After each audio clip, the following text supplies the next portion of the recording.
নমস্কার, পাকশালায় আপনাদের সবাইকে জানাই স্বাগত। আজ আমি আপনাদের সাথে শেয়ার করে নেব নরম মুচমুচে তালের বড়া বানানোর রেসিপি। চলুন তাহলে দেখে নেওয়া যাক। এর জন্য লাগছে একটি পাকা তাল। ভালোভাবে ধুয়ে নিয়ে ঠিক এইভাবে খোসা ছাড়িয়ে নিতে হবে।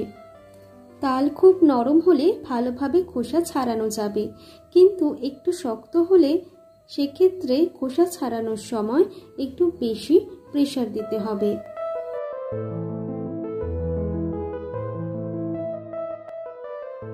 এইভাবে পুরো খোসা ছাড়ানো হয়ে গেলে মাঝ বরাবর একটু চাপ দিলেই তিনটি আঁটি আলাদা হয়ে যাবে। এরপর অল্প অল্প জল দিয়ে আঁটিগুলোকে নরম করে নিতে হবে। এর ফলে তালের পাল্প বের করা খুব সহজ হয়ে যায়। তিনটি আঁটিকেই এইভাবে জল দিয়ে একটু নরম করে নিতে হবে। এরপর একটি থালার ওপর বেতের ঝুড়ি রেখে এইভাবে তালের পাল্প বের করে নিতে হবে। আপনারা দেখতে পাচ্ছেন বেশ অনেকটাই তালের পাল্প বেরিয়েছে। এরপর একটি গোটা নারকেলের অর্ধেক অংশ কুড়িয়ে নেব এবং পুরোটাই তালের বড়াতে ব্যবহার করব।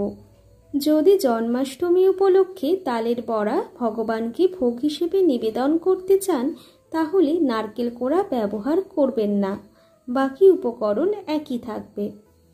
আর লাগবে একটি ছোট বাটির 1 বাটি সুজি ও 1 বাটি ময়দা। এটি 1 কাপের সাথে সমান। তবে যে মাপই ব্যবহার করুন না কেন, সুজি ময়দা সমান সমান নিতে হবে। এরপর নারকেল কোড়া, সুজি ও ময়দার সাথে প্রয়োজন মতো তালের কাঠ বা পাল্প ভালোভাবে মিশিয়ে নিতে হবে। এরপর অ্যাড করতে হবে সমপরিমাণ চিনি, অর্থাৎ সুজি, ময়দা ও চিনি সমপরিমাণ ব্যবহার করতে হবে। প্রয়োজন মতো তালের পাল্প দিয়ে একটু নরম ব্যাটার বানাতে হবে এবং এটাকে আধ ঘন্টা ঢাকা দিয়ে রাখতে হবে সুজি নরম হওয়ার জন্য এবং চিনি গলে যাওয়ার জন্য। আধ ঘন্টা পর কড়াইতে প্রায় 1 কাপ পরিমাণ সাদা তেল দিয়ে ভালোভাবে গরম হওয়া পর্যন্ত অপেক্ষা করতে হবে। অপরদিকে ব্যাটারটির সঙ্গে স্বাদ মতো লবণ দিয়ে আবারও ভালোভাবে মিশিয়ে নিতে হবে। যদি মনে করেন ব্যাটারটি একটু পাতলা হয়েছে, তাহলে অল্প ময়দা ব্যবহার করতে পারেন। ভালোভাবে মিশিয়ে নেওয়ার পর অল্প ব্যাটার বড়ার আকারে তেলের মধ্যে ফেলে দেখে নিতে হবে তেলটা বড়া ভাজার জন্য উপযুক্ত হয়েছে কিনা। আপনারা দেখছেন তেল এখনও গরম হয়নি, তাই প্রথমে একটি বড়া ভেজে তুলে নিলে তেল সঠিকভাবে গরম হয়ে যাবে অন্যান্য বড়াগুলো ভাজার জন্য। এইভাবে অল্প অল্প ব্যাটার হাতে নিয়ে বড়ার আকারে তেলের মধ্যে ফেলতে হবে। অনেক বেশি ব্যাটার হাতে নিয়ে নিলে তা বড়ার আকারে পড়বে না। এই সময় গ্যাসের ফ্লেম একেবারে লোতে রাখতে হবে। তেলের মধ্যে যতগুলি বড়া দেওয়া সম্ভব একেবারে ততগুলি দেবেন, বেশি দিলে একে অপরের সাথে লেগে যেতে পারে। এরপর লো টু মিডিয়াম ফ্লেমে উল্টে পাল্টে একটু লালচে করে ভেজে ভালোভাবে তেল ঝরিয়ে তুলে নিতে হবে।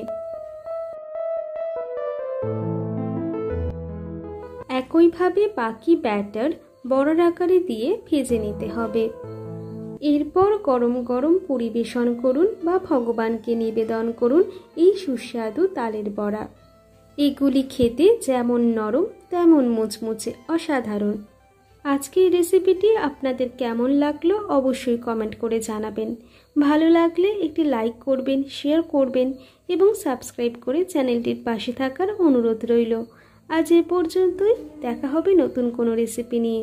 ধন্যবাদ।